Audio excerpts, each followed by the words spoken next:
Now, Eric, your statement in the last segment leads me to the question that will kind of wrap this all up. If you're drafting a role player at number 6, are the Lions settling? And is Tyree Wilson worth the hype? Oh, man.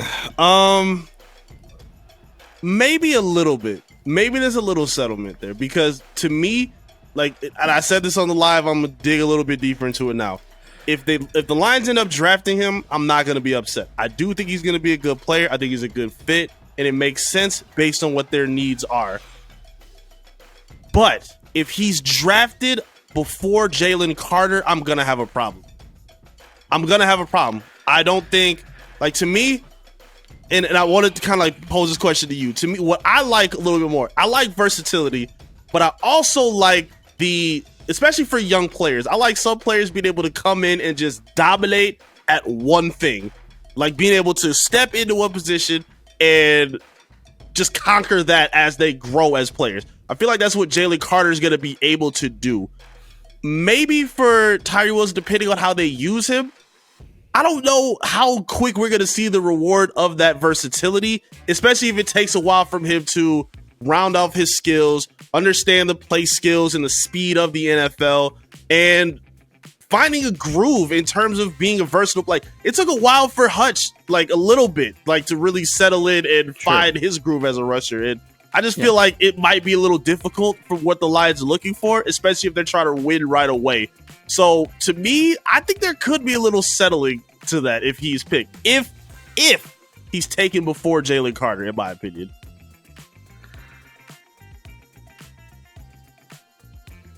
Does that affect your trust in Brad Holmes, though? No.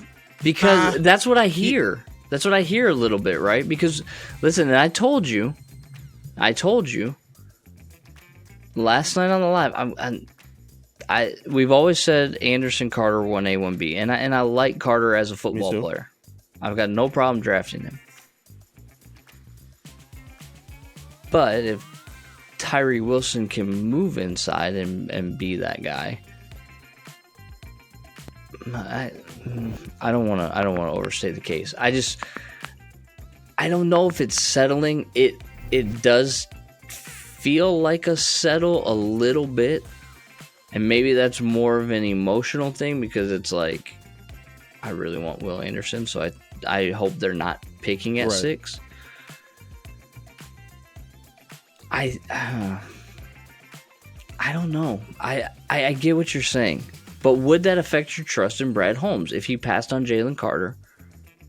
I don't think it would impact my trust. I'd be a little upset, but at the very least, they're still addressing defensive line.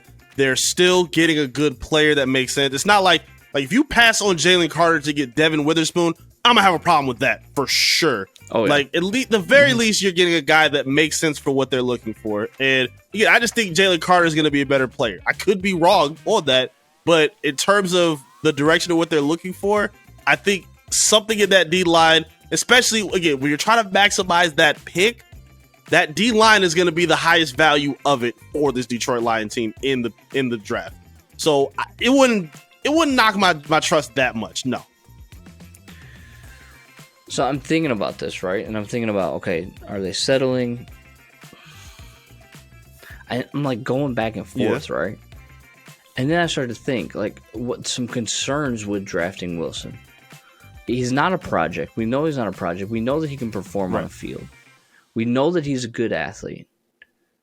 One of his greatest assets is his size, 6'6", 275. Could that asset, though, also be a big concern? He's 6'6", 275. Yeah. That guy could be an injury concern. He hurt his foot last year out of Texas Tech.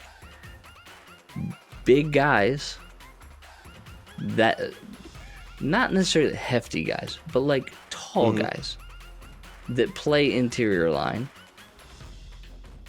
I don't know how, and maybe moving him interior is a terrible idea, and I should never have suggested that because of the wash and getting piled up on and limbs hanging out, and you know what I mean?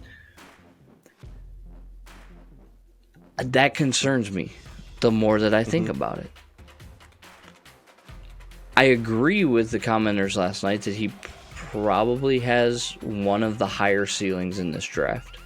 I still think Anderson is the best product overall. I still think Anderson is the best player in this draft overall. I won't be upset if they draft him at 6 over Carter. You won't? I won't. Oh, wow. No. Wow. Okay. I won't be upset. Because, again, I'm going to go back to what I said previously in previous episodes. I think I'm just going to be to the point where I'm like, okay, Brad, I trust you. Now, there are some things that could hinder that trust or affect that trust, like a Devin Witherspoon at 6 over a Jalen Carter at 6, right?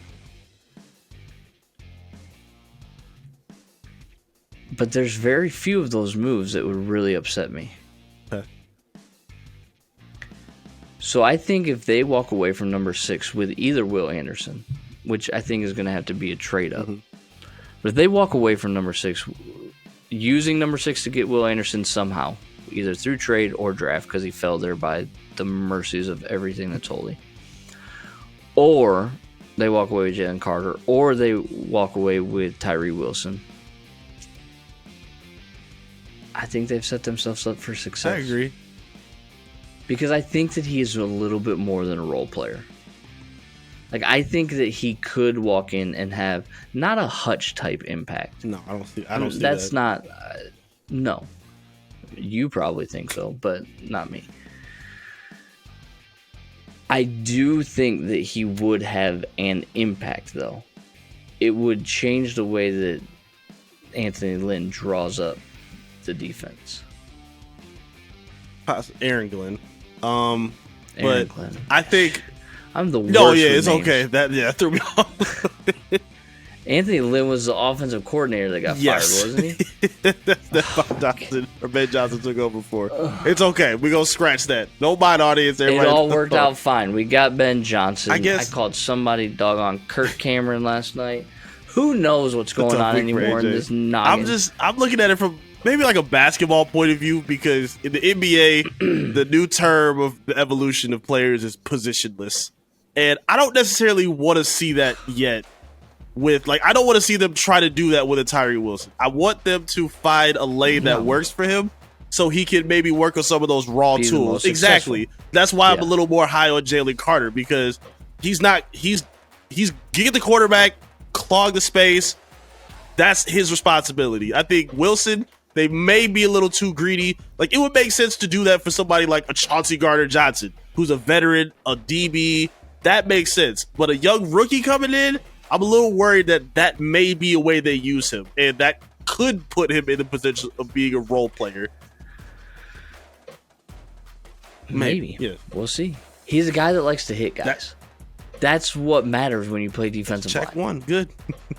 So answer this question as we end the night. Positive or negative? Is Tyree Wilson a good fit for the Detroit Lions? Tyree Wilson is a very good fit for the Detroit Lions. I think there are more than enough resources for him to succeed, as long as the Lions put a game plan in front of him that works. They have a D-line foundation that works and puts him in a position to be productive. I think he'll be just fine. I do think he's productive. It'll be a good fit. What about you? I think he's a good fit. I think he works. I think there's a reason he's number 3 on our list. I don't think we would have him number 3 if we did not think he was a good fit. There's a reason there's no quarterbacks on this list. Regardless, he's a good fit. And it's all going to come April 27th, Eric, when the draft comes. And if you are as excited about the draft as we are as excited about the draft, then we've got a treat for you. A big treat. Join us for our exclusive 2023 NFL Draft live show where your favorite analysts, AJ, yours truly, and Dylan will be breaking down each first round pick as it happens. That's right, we'll be reacting live to all the drama, surprises, and jaw-dropping moments of the NFL Draft. And guess what? We want you, our favorite people, to interact with us, your favorite sports show, throughout the entire first round. Share your thoughts, your reactions, predictions in the live comments, and your two favorite sports hosts, along with Dylan, who's also going to become a favorite sports host of yours too, will interact with you. Don't miss the chance to engage fellow Lions fans and your favorite Detroit sports show. Talk to us and mark your calendar for the 2023 NFL Draft live show, April 27th. We're getting closer and closer, hosted by Detroit Sports Nation.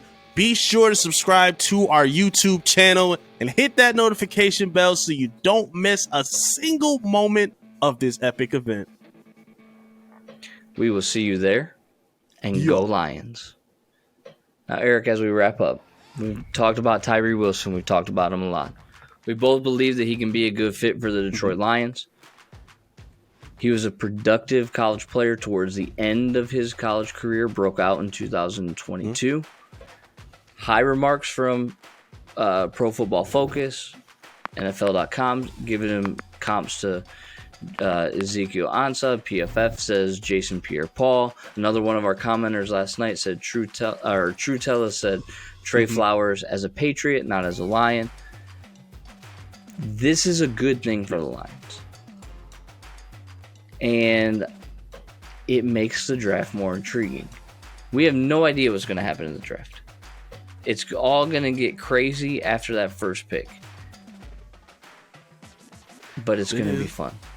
I'm ready for it. And Tyree Wilson is a name that you should know. Do not sleep on him like other people may be sleeping on him, because he will make the Lions better. That is going to do it for us. I'm AJ. He's Eric. This is your favorite Detroit sports show, Beyond the Box. We'll be with you Thursday night live at 9 o'clock as we discuss our fourth prospect that we think the Lions could take at number 6. We will see you there. Until then, be safe. Have a great night. And as always, go Lions.